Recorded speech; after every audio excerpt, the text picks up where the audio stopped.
Hey everyone, welcome back to the channel. Thank you for being here. My name is Andrew, coming to you from the beautiful Carolinas. Tonight's topic is going to be how the narcissist distracts your attention. Think about that for a minute. Everyone, if you like the content, please like, subscribe, and share. So distraction, what is a distraction? That is when you are supposed to be focused on one thing, but something else has occupied your mindset, and you have to turn your attention to do something else. So distraction could be, you could be at work and all of a sudden you hear a smash or a bang. Maybe somebody broke a coffee mug in the kitchen and it rattled you, it shocked you, it distracted you. Flip it now to the narcissistic relationship. The relationship is built on distraction. It's built on manipulation. It's built on look this way and this is what's going to happen. Look that way and this is what's going to happen. You're consistently or constantly being distracted and having to put out fires that the narcissist is creating intentionally all throughout the relationship. So go back to the beginning of the relationship. If you experience the love bomb / euphoric stage, you know firsthand that you were distracted by what you thought was the perfect individual to enter a relationship with. What they were doing is they were mirroring back to you what you wanted to see, but you were distracted. You were caught up in the chaos and the roller coaster of emotions when you were with that person, because that person, i.e. the narcissist, they wanted that relationship to move at light speed. They wanted to get you, and they wanted to keep you trapped in that devaluation stage after they administered all of the love bomb, the fake empathy, the fake love, the fake affection, the fake everything. When they did that, they were distracting you, because you back then during the love bomb / euphoric stage, I can assure you, you were spending most of your time consumed by the narcissist, doing what they wanted you to do, picking them up, taking them here, planning trips, going on dinners, spending time with them more and more so. Maybe there were days or weeks when you didn't even go home because you were staying with the narcissist, or vice versa. This was all on purpose. It was to get you hooked onto them. Bear in mind, the narcissist cannot fall in love, and they have no empathy. What they can do is manipulate people and play on people's heartstrings, and that's what they did with you most likely. They realized rather quickly who you were, sized you up. They figured out if you were an empath. They figured out if you were a people pleaser, if you had boundaries. They learned about your past. They learned about your present. They learned about what you wanted to accomplish in the future. And they put all these ideas and all this information in the back of their tiny little brain to utilize and weaponize against you at a later date. And you were distracted by the narcissist in the beginning of the relationship. One reason why is because you couldn't believe that somebody was so into you, somebody was so curious about you, somebody would be staring at you and gazing in your eyes for moments at a time, and somebody who would actually make it seem like you were the priority. The truth is they were always the priority. You just didn't know it because you did not know that narcissism was prevalent on the planet. You probably just thought the narcissist was somebody who looked at themselves in a mirror or in a stream or a river and saw the reflection. Well, that's just a little bit of it. The truth is, the narcissist wants to take everything they possibly can from you, which does include your time, energy, effort, love, empathy, health, status, social circle, network, tangible assets, relationships, etc.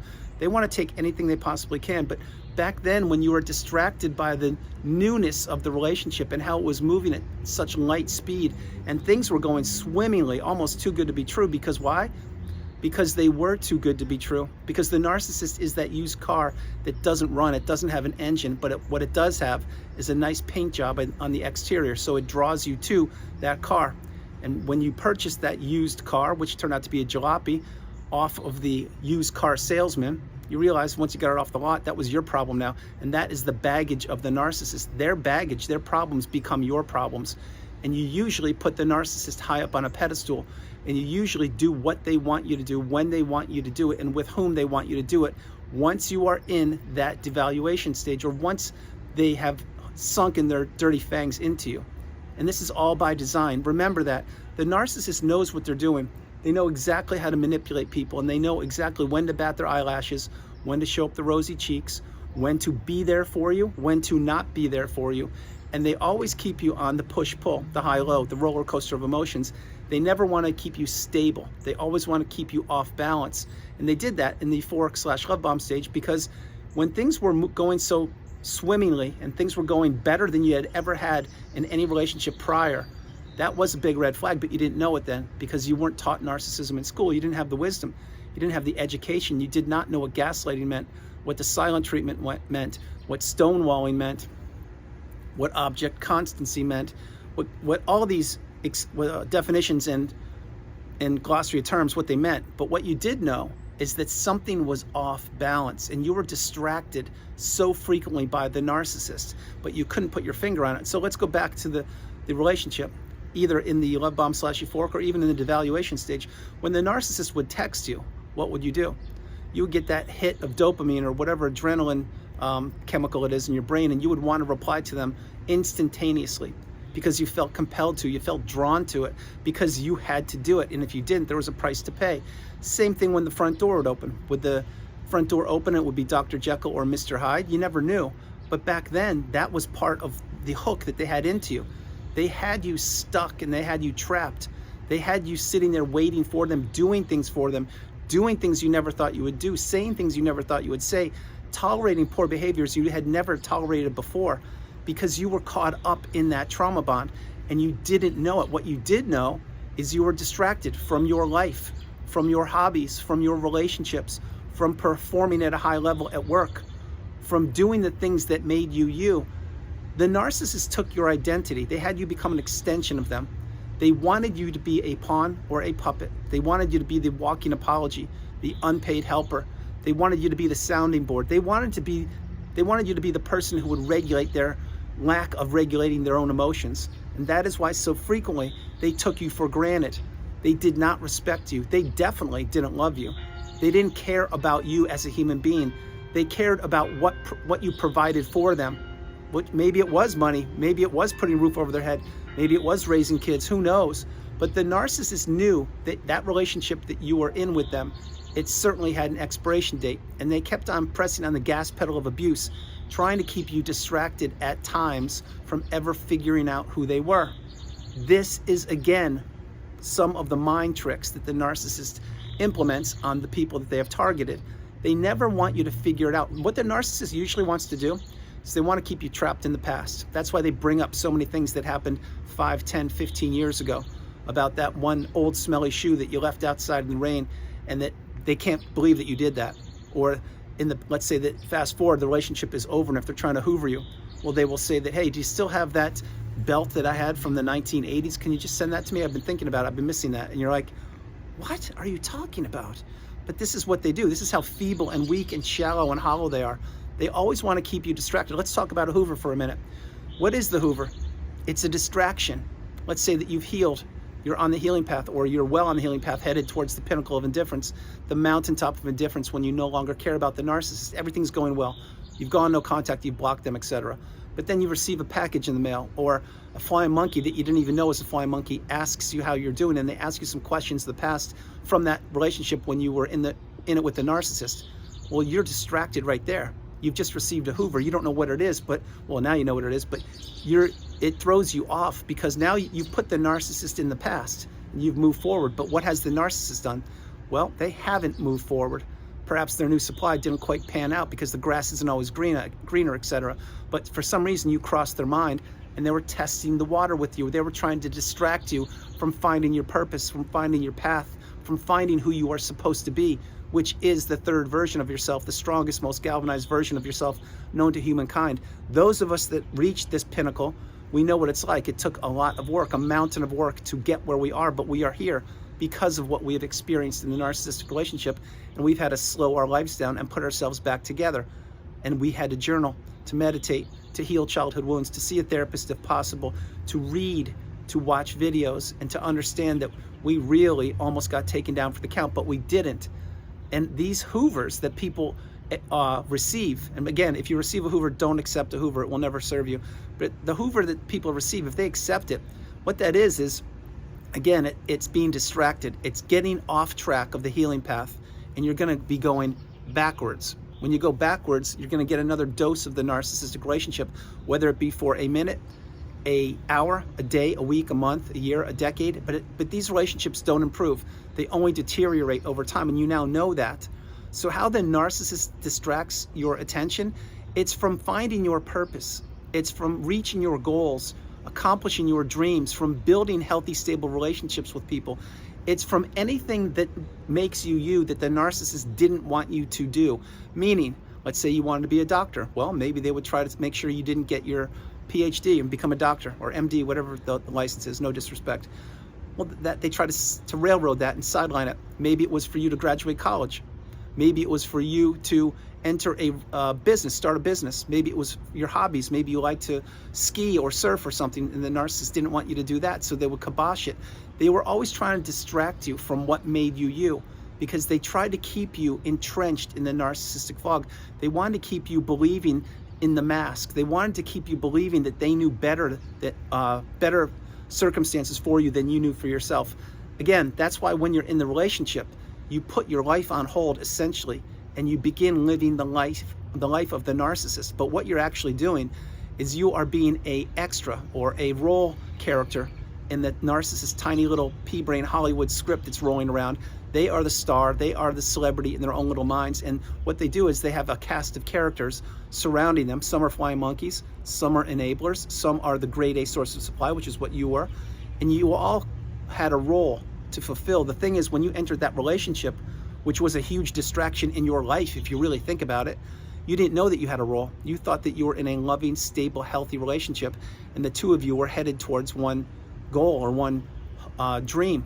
That wasn't the case. So let's say you married the narcissist.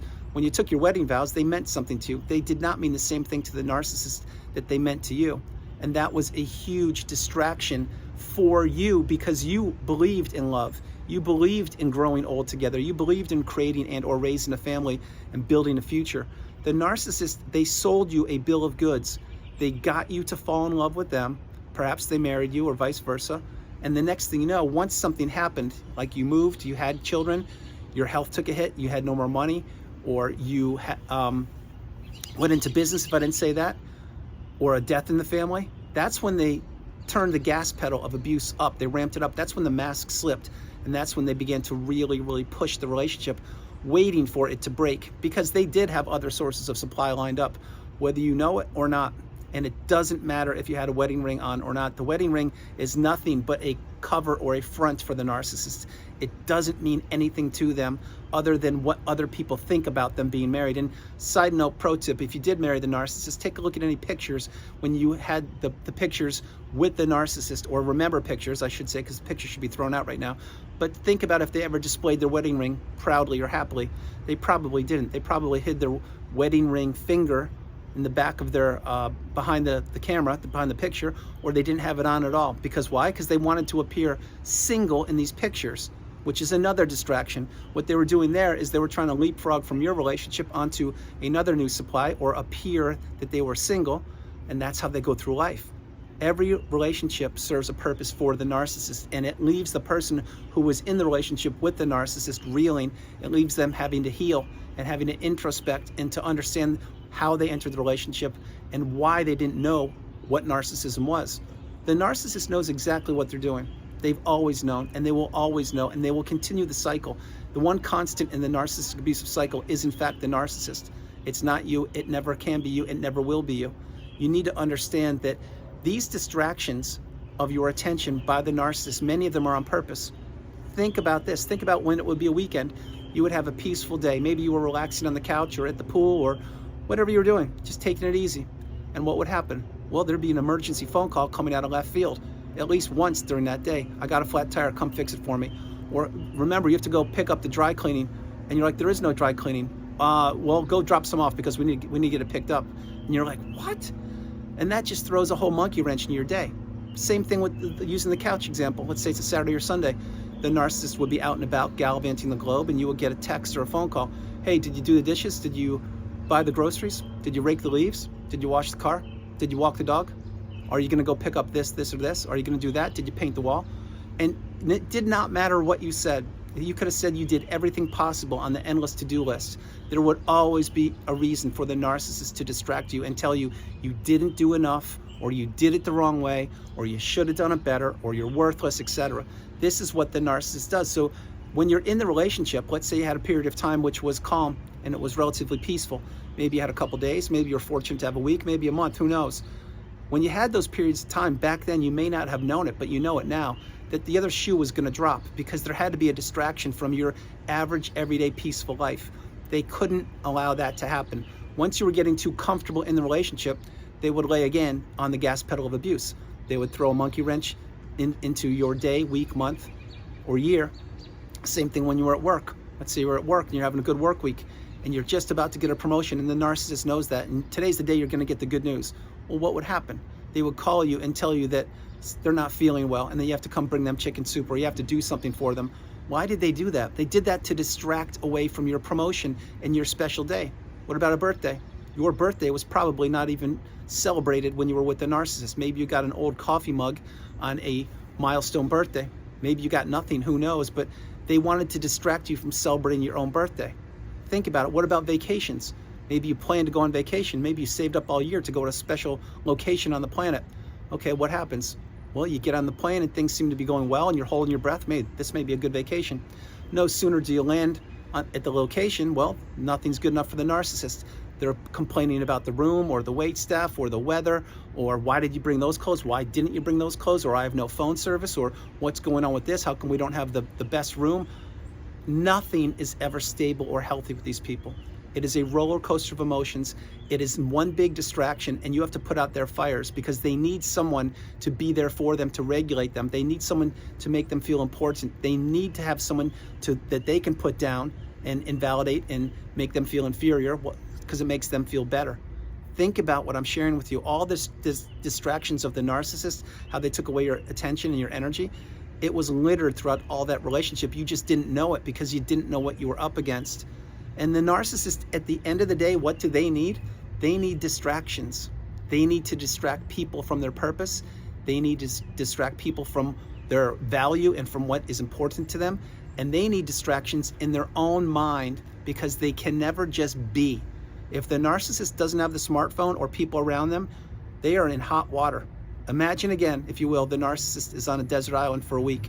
They have food and shelter, and that's it. And they're going to be fine, but they don't have a smartphone or TV or social media, and they don't have any other people to communicate with. That would be a very, very isolated experience for the narcissist, because they would have to introspect. They would have to understand how many lives they've blown up, how many relationships they've blown up, and they would not have a distraction to help them get through that. All they would have is the waves crashing on the beach, the sun, the palm trees, the food, and the water, and they would have to actually think and be there with their thoughts. And there's not enough sand on the planet to keep them occupied or to distract them from their own thoughts and the devastation they've created. This is the path of the narcissist. This is why they need to distract people. This is why they put roadblocks and speed bumps in people's paths. This is why you encountered the narcissist. It was one big distraction from finding who you are, what your purpose is, and accomplishing that. And this is a fact. Everyone, that's the video. I hope you liked it. I loved doing it from the beautiful Carolinas. This is Andrew. Namaste. Have a great afternoon, evening, or morning, no matter where you are on the planet. You are not alone. I love you all. God bless you. I love you all. And this video was meant, so it is not a distraction. This is an educational video to help you out, to let you understand that the narcissist wants to distract you. In the beginning of the relationship, they threw the love bomb euphoric stage at you to distract you from figuring out who they were. During the evaluation stage, they distracted you from being you. You lost your identity. Post-narcissistic relationship, they distracted you if you were discarded, and if you were, my heart went out to you because you didn't see that coming. It came out of left field. And then if you received or accepted a Hoover, they try to distract you again because they sensed that you were healing, or they were testing the water if you had healed, and they wanted to see if they could pull you back into that narcissistic fog. That's very simple. Once you can identify how the cycle goes around, it will continue to go around, just like the globe goes around the sun, or vice versa, but it has to go on without you. I love you all. God bless you. And I hope you like the imagery, because tonight is a beautiful night. God bless you. I'll talk to you tomorrow. All right. Bye.